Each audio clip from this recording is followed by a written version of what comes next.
안녕하세요, 헥슬톡입니다. 패스 오브 엑자일 3.26 용병 시즌이 드디어 4주차를 맞이했습니다. 오늘은 간단하게 4주차의 점유율 변화를 확인하고 이번 리그에 대한 소감을 공유해보려고 합니다. 먼저 이번 시즌 4주차 점유율입니다. 예상대로 점점 트릭스터의 점유율이 그 끝을 모르고 계속 증가하는 추세로 끝나는 것을 확인할 수 있습니다. 아마 제 예상대로라면 5주차, 6주차, 시즌 말을 향해 갈수록 트릭스터의 점유율이 점점 늘어날 것으로 예상됩니다. 이렇게 유독 트릭스터만 점유율이 지속적으로 늘어나는 이유가 무엇일까? 라고 생각할 수 있는데요. 생존과 딜을 모두 맞추기 쉬우면서 육각형 직업이라는 점에서 메리트도 분명히 존재하겠지만 저는 17티어의 등장 그리고 갑충석의 개편이 가장 큰 이유 중 하나라고 생각합니다. 이 부분에 대해선 추후 다시 언급하겠지만 17티어는 확실히 후반부로 갈수록 최소한의 수익을 보장해주며 동시에 고수익의 기대 효과를 가지는 파밍 환경입니다. 다만 17티어에는 플레이어의 동작 속도에 영향을 주는 다양한 맵모드가 존재하기에 엄청 번거롭게 작용할 수 있는데 트릭스터의 한 발 앞서 전직 패시브가 이러한 점에서 너무나 좋게 작용합니다. 해당 전직 패시브 하나로 다양한 동작 속도에 영향을 주는 맵모드를 거르지 않게 해주기 때문이죠. 생존과 딜을 동시에 챙기기 쉬운 빌드는 트릭스터뿐 아니라 다른 직업들도 많지만 생존과 딜, 그리고 맵모드까지 적게 해주는 직업은 트릭스터가 거의 유일하다고 볼 수 있으며 그렇기에 지속적으로 점유율이 늘어나고 있다고 판단됩니다. 다음은 스킬 점유율 변화입니다. 제가 이전 영상에서 언급했던 4강 체제에 해당하는 영혼 희생의 금단의 의식, 정의의 화염, 역학 폭발, 신성한 심판의 징벌이 상위권을 여전히 기록하고 있으며 특히 이전 영상에서 소개했던 역학 폭발의 점유율이 점점 올라오고 있음을 확인할 수 있습니다. 영혼 희생의 금단의 의식이 가장 높은 점유율을 보이는 것은 아마 오컬티스트를 플레이하는 대부분의 유저가 영혼 희생의 금단의 의식을 사용하기 위한 목적으로 오컬티스트를 대부분 플레이하기 때문에 그런 것으로 보이며 트릭스터의 경우에는 4강 체제에 해당하는 역학 폭발과 신성한 심판의 징벌 이 두 개에 대한 빌드로 나뉘기 때문에 점유율이 나뉜 것으로 보입니다. 다음은 이번 리그의 평가입니다. 제 개인적인 평은 나쁘지는 않았다입니다. 이번 리그는 거진 1년 만에 찾아온 리그였습니다. 신작인 패스 오브 엑자일 2의 개발에 박차를 가했기 때문에 다수의 패스 오브 엑자일 1의 개발진을 신작 개발 자원으로 돌렸어야 했으며 그 와중에 신작의 개발 속도 또한 제 속도를 내지 못했기에 패스 오브 엑자일의 신규 리그는 점점 늦춰지다가 비로소 이번에 3.26 용병 리그로 진행된 것인데요. 사실 제 생각에는 더 이상 늦어지면 안 된다라는 무언의 압박감이 있었다고 생각합니다. 그런 의미에서 이번 리그 컨텐츠는 꽤나 훌륭했다고 생각합니다. 이번 시즌 리그 컨텐츠였던 용병 컨텐츠는 두 가지 의미에서 좋게 평가했습니다. 먼저 첫 번째는 매핑에서 쉽게 만날 수 있는 접근성이었습니다. 플레이어는 지도를 들어갈 때마다 한 명의 용병을 꼭 조우할 수 있었으며 용병들은 다양한 보상, 그리고 착용하고 있는 아이템들마저 전리품으로 챙겨갈 수 있었는데요. 특히 액트 구간에서 매핑 초반 단계까지는 용병들이 들고 있는 아이템들 또한 전리품으로 가져왔을 경우 플레이어가 사용하기에 매우 유용한 장비들이 많았습니다. 그러다 보니 초반 성장 단계에서 리그 컨텐츠를 통해 자연스러운 성장이 가능해지는 플레이가 가능하였으며 이러한 점이 리그 컨텐츠의 큰 장점으로 작용했던 것 같습니다. 두 번째는 용병이라는 시스템 그 자체입니다. 패스 오브 엑자일의 개발진들은 핵앤슬래시 게임의 레전드로 평가받는 디아블로2의 팬이 많습니다. 그만큼 디아블로2는 그 당시에 존재하지 않았던 다양한 요소를 게임에 집어넣었으며 그중 인상적으로 평가받는 것 중 하나가 바로 용병이라고 생각합니다. 이번 시즌의 용병 컨텐츠는 용병은 생각 이상으로 매우 AI가 뛰어났으며 전투에도 적극적으로 참여하기에 용병에게 좋은 아이템을 줘서 플레이어는 용병이 적을 무찌르는 것을 서포팅해주는 이른바 용병 캐리 조합으로 빌드를 구성하는 것도 가능하였으며 마치 디아2에서 용병에게 무한의 공간 루너드 아이템을 줘서 적의 내성을 깎았던 것처럼 도리아니의 프로토타입 같은 아이템을 통해 적에게 가하는 피해를 증가시키는 토템처럼 사용하는 등 이전 리그에 존재하지 않았던 방식으로 플레이어의 생존 혹은 딜의 고점을 올릴 수 있었습니다. 이러한 점에서 용병 리그 컨텐츠는 단순한 수치적인 장난이 아니라는 점, 새로운 경험을 높은 접근성으로 제공했다는 점에서 높게 평가하고 싶습니다. 다음으로 좋게 보는 점은 추가된 고유 아이템입니다. 이번 신규 아틀라스 확장팩을 기반으로 다양한 고유 아이템이 추가되었는데요. 매우 다양한 고유 아이템들이 추가되었으며 이 중에는 활용 가치가 높은 고유 아이템들도 꽤 많이 추가되었습니다. 인상적으로 본 유니크 중에는 이미 다들 많이 사용해보셨거나 알고 있는 또아리 반지도 있겠지만 이외에도 획득 난이도에 비해 우수한 옵션을 가지고 있으며 점유 만화 및 투척 속도 증가 같은 유니크한 옵션, 그리고 기폭장치의 감전 수치를 매우 높일 수 있는 기록관의 도구, 총주기 포식자, 그리고 고유 아이템 세팅으로 점점 정형화된 세팅이 지속됨에 따라 다소 세팅의 다양성이 줄어들었다고 생각했는데 다시 한번 정복자, 쉐이퍼, 엘더 등 다양한 영향력의 연구 가치를 높여주는 운명의 속각. 마지막으로 여태 단 한 번도 경험하지 못했던 색다르면서 동시에 성능도 보장되는 고유 플라스크인 예언자의 포도주 같이 다양한 고유 아이템들이 추가되었고 많은 플레이어들이 적극적으로 사용해보려는 움직임을 보였습니다.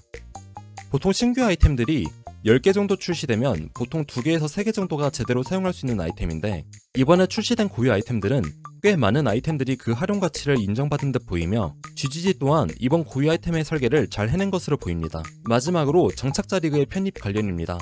이전 리그였던 정착자 리그는 킹스마치라는 마을 컨텐츠를 기반으로 다양한 신규 요소를 추가하였습니다.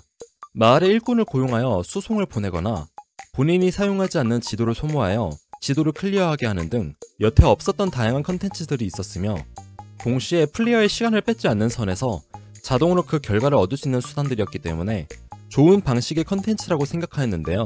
이번 리그의 킹스마치 또한 제대로 편입되었습니다. 특히 3.25 시즌에 존재했던 칼구루 제작 옵션들은 사라졌지만 이를 대체하여 룬 전복이라는 새로운 시스템이 추가되었는데 이들 또한 다양한 연구 가치를 보이고 플레이어의 빌드의 한계치를 높여주는데 좋은 역할을 했다고 생각합니다. 이렇게 리그 컨텐츠, 그리고 이전 리그 컨텐츠에 대한 편입 방법 등 다양한 면에서 오래 기다렸던 플레이어의 갈증을 어느 정도 해소하는 데 기여했다면 제 기준에서 개인적으로 아쉬웠던 점도 존재했습니다. 바로 확장팩이라는 점인데요. 이 점에 대해 언급하려면 과거의 확장팩들에 대해 잠시 짚고 넘어갈 필요가 있습니다. 3.13 버전 확장팩인 아틀라스의 메아리에서는 최종 보스 중 하나인 메이븐이 여기서 최초로 등장하였으며 메이븐이 목격한 지도, 메이븐의 기억 시스템을 통해 다양한 파밍 전략이 세워지기 시작했습니다. 특히 지금은 드랍처가 바뀌었지만 당시에 메이븐을 처치하면 드랍하였던 지배의 오브는 상위격인 0티어 옵션, 즉 고양된 옵션이 최초로 추가되면서 기존 제작 방식을 뛰어넘는 그 이상의 제작, 그리고 이를 통해 얻게 되는 저 좋은 옵션들을 바탕으로 제작의 재미와 플레이어의 성장 한계를 올려주는 데 크게 기여하였습니다. 이후 신규 확장팩인 3.17 아틀라스의 공상전에서는 신규 엔드보스인 총주교와 포식자의 등장, 그리고 오버와 다양한 전용 커런시의 등장으로 기존 전복자와 쉐이퍼의 엘더 영향력을 기반으로 제작되던 장비 제작의 새로운 패러다임을 제시하였으며 상위 베이스들의 추가적인 출시, 장비 아이템들의 퀄리티 공식 변경 등 다양한 변경 사항에 따라 해당 방식을 통한 제작 아이템들의 가치가 크게 올라가기도 했습니다. 전용 재화들을 통해 기존에 챙기지 못했던 다양한 옵션, 플레이어에게 있어 부족한 옵션들을 본인의 선택에 맞게 적절하게 챙겨 전반적인 스케일링을 통해 빌드 완성도를 올리는 데 매우 크게 기여를 했다는 점 역시 그 이전과 이후에서 큰 차이를 보였다고 생각합니다. 이러한 점에서 이번 확장팩을 다시 보자면 신규 스토리 또한 기승전결이 확실하지 않게 중간에 끊기는 느낌을 받았으며 보스도 이전 메이븐, 총주교, 포식자와 같은 최종 보스의 느낌을 받지 못했습니다. 물론 기억맵을 통해서 16티어와 높은 난이도의 17티어에서 중간 라인에 해당하는 구간을 추가해준 것은 매우 좋다고 볼 수 있지만 이번 확장팩을 통해 추가된 화폐들이 단순하게 제작의 방식 혹은 제작의 편리함에만 연결되었다는 점 역시 아쉽게 볼 수 있습니다. 특히 3.17 아틀라스 공성전 이후로 진짜 오랜만에 나온 확장팩임에도 불구하고 볼륨의 크기가 이전 확장팩에 비해 작은 느낌을 받았다는 점에서 아쉬움이 유독 크게 남는 데 보입니다. 추후에 다음 리그 혹은 다다음 리그 안에 확장팩의 추가적인 스토리 및 보스, 제작 방식 등 다양한 요소에서 그 아쉬움을 더 채워줄지 지켜봐야 할 것 같습니다. 다음으로 제가 생각하는 현 리그의 아쉬움은 17티어의 등장과 갑충석의 개편, 그에 따라 다양하게 연구되고 많은 사람들이 따라하는 고점 파밍들이 대두되면서 느낀 아쉬움인데요. 앞서 언급했듯이 17티어에는 다양한 맵모드가 플레이어에게 치명적으로 작용하는 경우가 많습니다. 특히 위험 갑충석을 통해 하이리스크, 하이리턴의 파밍을 노린다면 치명적인 옵션이 늘어날 확률이 더더욱 많아지겠죠. 당연하게도 하이리스크, 하이리턴이기에 이러한 불편함을 가지는 게 게임사의 의도였다면 어느 정도 존중할 수 있겠지만 이러한 불편함을 특정 직업은 극복할 수 있다면 이런 경우에는 특정 직업으로 쏠림이 발생할 수 있습니다. 다음 지표는 3.25 리그의 세기말 상위 점유율과 3.26 리그 4주차 기준 점유율입니다.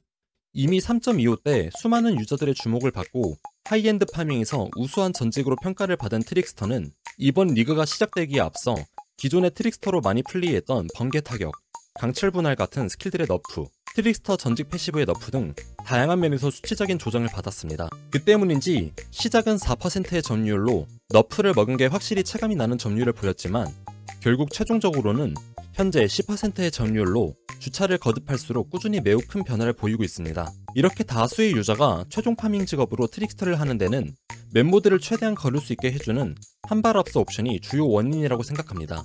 동작 속도에 배율이 고정이 되는 옵션은 패스 오브 엑자일 어디에도 찾아보기 힘든 유니크한 옵션이니까요. 이 때문에 제가 드는 생각은 빌드의 다양성, 전직의 다양성이 GGG의 철학이라면 단순히 고점 파밍이라는 이유로 맵모드 때문에 전직을 강요받는 것과 하고 싶은 스킬에 어울리는 전직을 고르게 하는 것에서 어떤 선택을 자연스럽게 하도록 유도하는 게 맞을까 라는 생각을 들었습니다. 예를 들어 하고 싶은 직업은 다른 직업이 있는데 단순히 맵모드를 덜 타기 위해서 트릭스터로 강요받거나 템이 약한 게 아님에도 불구하고 트릭스터가 아니라는 이유로 파밍의 질이 떨어진다면 이는 충분히 불쾌한 요소가 될 수 있다는 생각을 했습니다.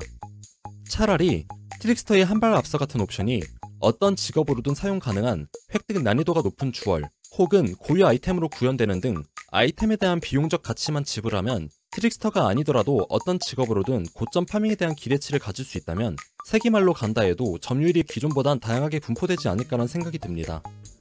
어디까지나 판단은 GGG의 몫이며 제가 문제라고 생각했던 점들 역시 제 개인적인 견해일 수 있습니다. 트릭스터로 몰리는 것 또한 하이리스크, 하이리턴에 따라 고점 파밍을 하는 데 있어 결과적으로 매우 많은 비용을 투자해서 미러 단위의 세팅으로 트릭스터의 완성도를 올리는 것이기에 트릭스터가 다른 직업보다 적은 돈으로 더 세고 더 빠르고 더 단단한 빌드를 갖추는 게 아니라 유틸적인 의미로 다수의 선택을 받는 것이라고 판단된다면 앞으로도 이런 흐름에 직접적인 개입을 하지 않을 가능성도 있습니다. GGG 또한 지속적으로 파밍, 직업 밸런스에 대해 꾸준히 패치를 해왔기에 다음 시즌에서 어떠한 긍정적인 개선사항을 가져올지 믿어볼 생각입니다. 총평은 오랜만에 돌아온 PoE1을 즐길 수 있었다는 점은 역시 긍정적이었으며 리그 컨텐츠 또한 접근성, 완성도 측면에서 높게 평가할 수 있습니다. 하지만 여전히 파밍 컨텐츠에 있어 특정 직업으로 쏠리게 되는 그 근본적인 구조가 다소 아쉽다는 생각이 들며 이전 확장팩들에 비해 볼륨이 확실히 부족하다고 생각합니다. 영상을 마치기 전 패스 오브 엑자일 2 신규 소식을 전해드리면서 영상을 마무리하도록 하겠습니다. 패스 오브 엑자일 2 신규 리그가 한국 날짜로 8월 30일에 출시된다고 합니다. 이전 리그였던 0.2 패치 버전이 여러 의미로 최악의 수를 두면서 많은 유저들이 이탈하고 뒤늦게 수습을 하는 등의 움직임을 보였습니다. 최근 인터뷰에 따르면 기존에 문제시되던 다양한 요소들에 대해서 최대한 수용하고 개선을 하려고 하고 있으며 액트 추가 또한 빠르게 이뤄질 수 있도록 노력 중이라고 하니 좋은 소식 혹은 새로운 정보가 있다면 지금처럼 영상으로 준비해서 찾아뵙도록 하겠습니다. 오늘도 유익한 영상이 되셨다면 구독과 좋아요를 눌러주시면 저에게 큰 힘이 됩니다. 시청해주셔서 감사합니다.